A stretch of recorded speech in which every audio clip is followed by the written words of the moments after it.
our buses were lined up next to each other, right? And Larry goes, "Hey man, don't ever put that guy on mute." Right? And he says, "Man, that's an insult. What you guys just did to me." What you mean? That's an insult. He says, "You guys put a white boy on me." Bird as the biggest shit talker back in the 80s. Right. But we had Worthy on our show. We had AC on the show. And we had Coop on the show. They said it's the Three Musketeers. It was the Three Musketeers that started all of that back in the 80s. So let me tell you what has happened. Larry Bird's trash talk was so calculated that even his calmest comments could feel like psychological warfare. He could walk past an opposing bench, glance at a player's jersey, and deliver one sentence that stayed in their head for the rest of the night. Bird didn't rely on random insults. He targeted weaknesses, criticized coaching decisions, created nicknames players hated, and warned rookies that he was going to expose them before they even understood what was coming. His relaxed Indiana accent somehow made the words even more intimidating because he never needed to raise his voice to make an opponent uncomfortable. He would remind established stars about the times he had already beaten them, challenge them to try again, and welcome young players by predicting exactly how difficult their night was going to be.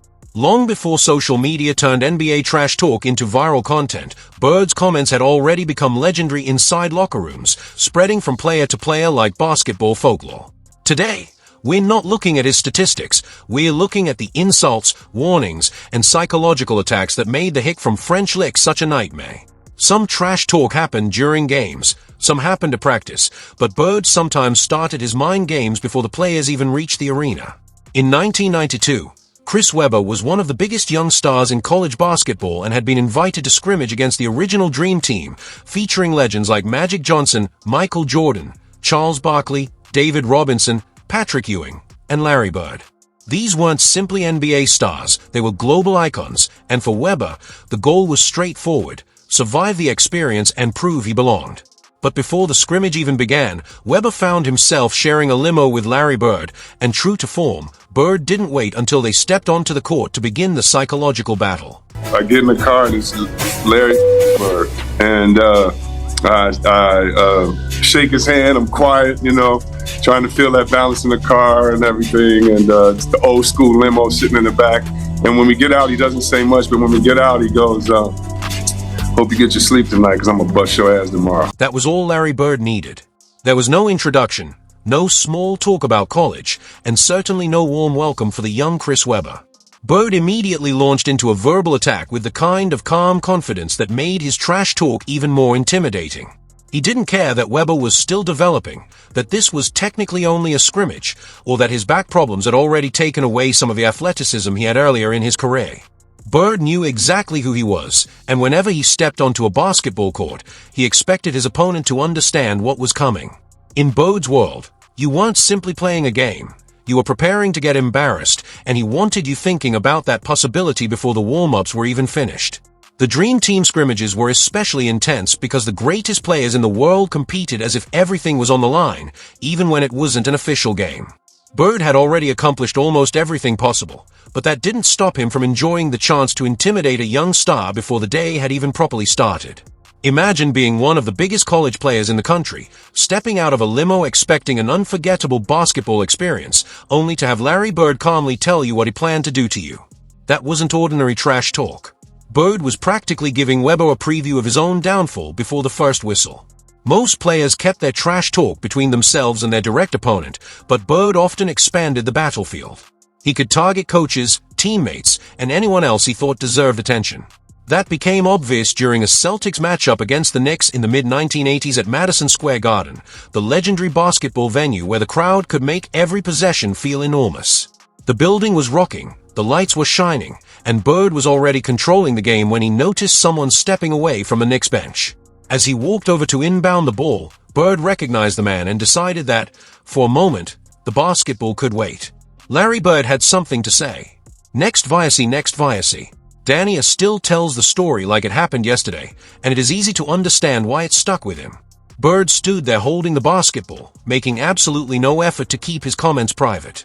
His voice was loud enough for the Knicks bench, the player checking into the game, and Coach Hubie Brown to hear every word. The funny part was that Bird wasn't even responding to the defender yet.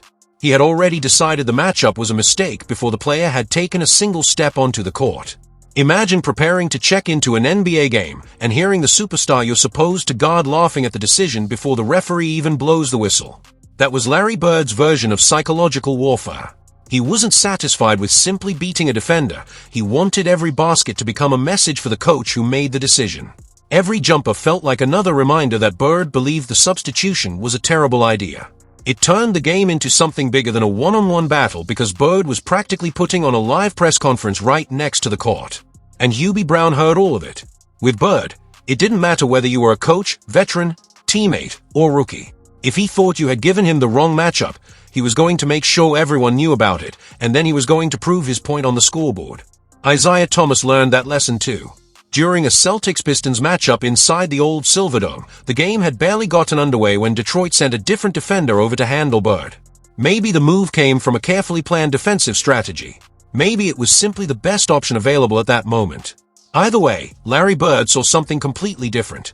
To him, the new matchup wasn't just a basketball decision, it was a challenge. My favorite trash talking by Larry, and Kevin was a pretty good trash talker too, but Larry was when they trash talk coaches, like when they trash talk Hubie Brown, and they're sitting there playing in Madison Square Garden, and he's just going like taking the ball out of bounds in front of their bench, so the whole bench can hear him, right? And go like, Hubie, this all you got for me tonight? Like you got no one else that can guard me? This is getting ridiculous, and then Hubie would put in like Johnny Newman would be running in the game. He goes, wait, are you serious? That's the guy you're putting on me? This wasn't ordinary smack talk. Larry Bird treated certain matchups like a punishment he had already designed from start to finish. He didn't simply make fun of the defender assigned to him. He openly explained what he was going to do, then went out and followed the plan exactly. He pointed out the shot he wanted, moved into position, rose from the baseline, and buried it as if the entire sequence had been rehearsed beforehand. But Bird wasn't finished when the play ended.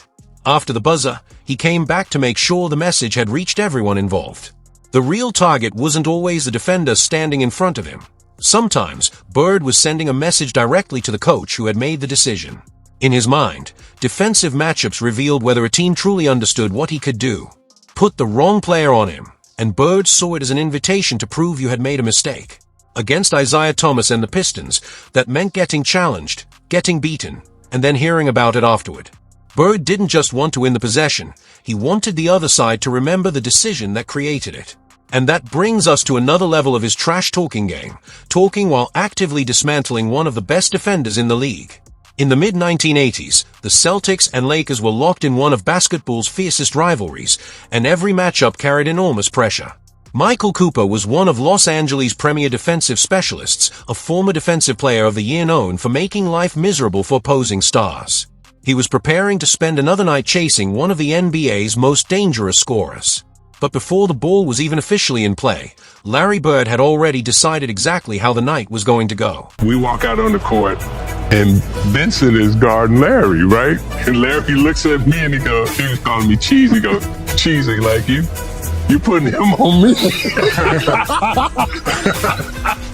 you putting him on me? I was like, that's all I got, man. That's all I got right now. And he goes, I'm taking right down to the baseline. I'm shooting right over him. So after the game, our buses were lined up next to each other, right? And Larry goes, hey man, don't ever put that guy on me. That wasn't ordinary trash talk from Larry Bird. It was a warning that he was about to prove his point in real time. Michael Cooper stayed locked in defensively, fought through the screen, and refused to give Bird an easy look. Then Kareem Abdul-Jabbar stepped over to help, leaving two legendary defenders closing in on one of the greatest players of their generation. The Lakers had executed the rotation exactly as they were supposed to, yet Bird somehow remained in the air with both defenders surrounding him and still managed to make the perfect decision. Instead of forcing a shot, he delivered a no-look pass to Robert Parrish for an easy basket. Then Bird turned toward Cooper and added the final verbal jab. That was what made Bird so dangerous. He didn't always need to score to make you look helpless. He could attract multiple defenders, tear apart the defensive structure, move everyone out of position, and then punish the entire rotation with a pass that looked completely effortless. Cooper and Kareem had played the possession correctly and still ended up being beaten by Bird's vision. That was his real specialty. He could talk about your mistake while creating it. Before the defense even had time to process what had happened, Bird was already heading back down the floor, looking almost amused by the entire situation. And when it came to rookies, Bird had another favorite way of making an impression. Dominique Wilkins entered the NBA with tremendous confidence, explosive athleticism, and the kind of leaping ability that quickly made him one of the league's most exciting young stars. But none of that intimidated Larry Bird. In Bird's mind, every rookie was another player who needed to be tested, and every first meeting was an opportunity to establish who was in control. So when Wilkins stepped onto the court for his first matchup against Bird, he was focused, confident, and ready to prove himself. Bird took one look at the young star and immediately had something to say.